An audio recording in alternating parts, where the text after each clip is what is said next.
Опозиција по нарачка од AliExpress или опозиција која се бори вистински за правата на граѓаните. Остра реторика меѓу власта и опозицијата на седницата за пратенички прашања, откако пратеникот Скендер Реџепи од Европскиот фронт го праша премиерот кога ќе ги направи уставните измени, во кои очекува да бидат испочитувани, како што рече, правата на албанците, повикувајќи се и на барањето за полагање на правосудниот испит на албански, но и осврнувајќи се на неколку настани за кои тој сметал дека се загрозени правата на албанците.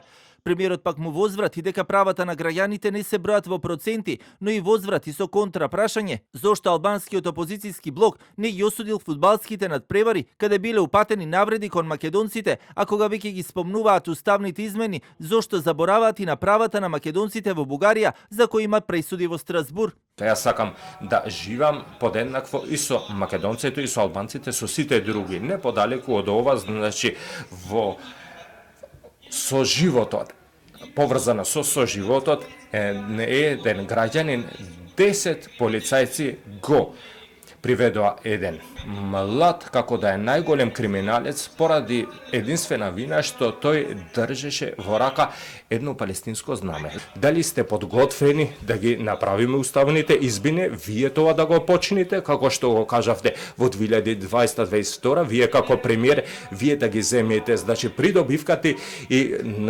конечно албанскиот јазик, мојот закон, јазик да е дел од уставот. Еве јас ќе ви кажам, затоа што сте лицемерни.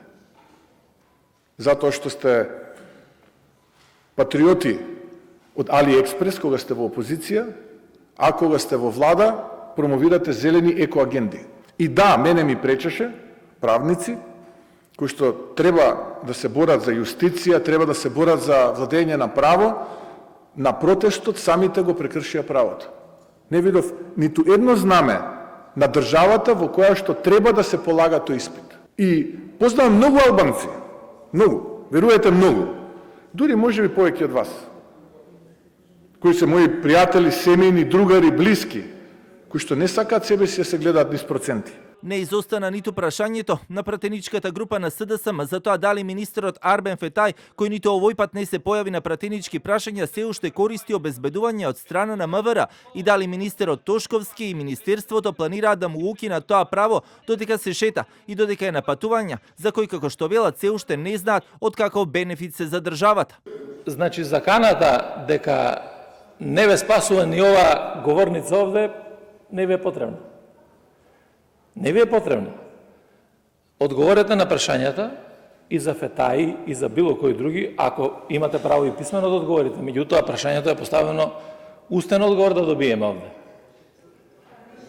Како што не знае, веројатно и премиерот, дека од Тајланд се јавува заменикот премиер, прашањето е дали оди на работа, дали има обезбедување. А во однос на колегата, и во однос на обезбедувањето, навистина, нити за поранешни, нити за сегашни, водам дневна евиденција кој како и зошто, ве молам, писмено поставете во прашањето, ќе ви доставиме на писмено одговор.